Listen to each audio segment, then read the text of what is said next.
எந்த நிலையிலும் தொழுகையை விட்டு விடாதீர்கள், எந்த நிலையிலும் தொழுகையை விட்டு விடாதீர்கள். ஃபஜ்ருடைய தொழுகை உங்களுக்கு சான்று பகரும்.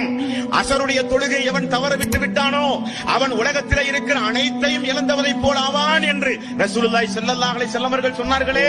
இறை இல்லங்களின் மூலம் ஒவ்வொரு நேரமும் ஒவ்வொரு வக்துக்கும் ஹய்யாலஸ் ஸலா தொழுகையின் பக்கம் வாருங்கள், ஹய்யாலல் ஃபலா வெற்றியின் பக்கம் வாருங்கள் என்று அழைப்பு காதில் விழுந்த பொழுது கூட ஜமாத்தோடு சேர்ந்து ஓடோடி வந்து தொழுது தீமைகள் எல்லாம் அழிக்கப்பட்டு பரிசுத்தவானாக மறுமை நாளில் இந்த துனியாவில் மரணிப்பதற்கு பகரமாக தொழுகையை புறக்கணித்து வாழ்ந்தானே அவனுக்கல்ல சொர்க்கம்.